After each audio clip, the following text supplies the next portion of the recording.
एक फौजी helicopter sector 9 के अंदर गहरे जंगल में, इतना जहां सूरज की रोशनी भी मुश्किल से जमीन तक पहुंचती थी, कैप्टन रियान और उसका स्क्वाड एहतियात से बाहर निकला क्योंकि उनका मिशन था एक तहकीकी कैंप जो 3 दिन से खामोश था।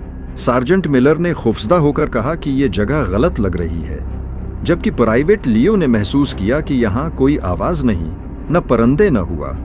स्क्वाड धुंध और बेलों को चीरता हुआ आगे बढ़ा तो अचानक रेडियो से टूटी हुई आवाज आई, मदद। दरख्तों में कुछ, फिर मुकम्मल खामोशी छा गई। 1 घंटे बाद वो कैंप पहुंचे तो वहां खीमे फटे हुए, सामान बुखरा हुआ और धात पर पंजों जैसे गहरे निशान थे।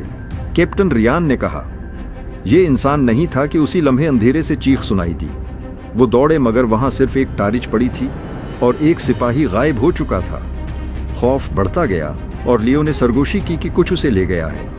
फिर दरख्तों में ठंडी सस्कारियां गूंजें। कैप्टन ने हुक्म दिया, दायरा बनाओ और करीब रहो। वो भागते हुए एक कीचड़ वाले दरिया तक पहुंचे, जहां पानी के नीचे एक बहुत बड़ा साया हरकत कर रहा था। अचानक पानी फट गया और एक खौफनाक दिवाहिकल मखलूक बाहर निकली। कारपोरल जीमस ने कहा, यह मगरमच्छ नहीं, जबकि मिलर कांपते हुए बोला, एनाकोंडा। मगर यह आम सांप नहीं था, बल्कि एक इफरीत था।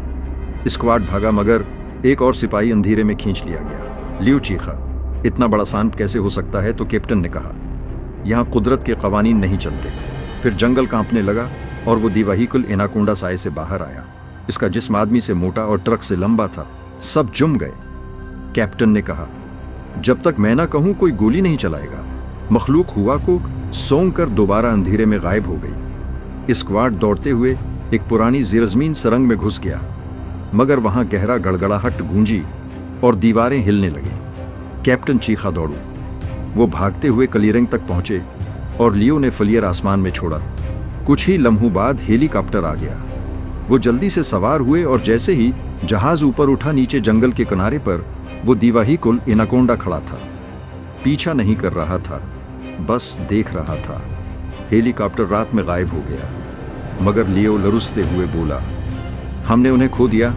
कैप्टन रियान ने नीचे जंगल को देखकर सर्द आवाज में कहा, जंगल फैसला करता है कौन निकलता है, और वो चीज अभी भी नीचे है।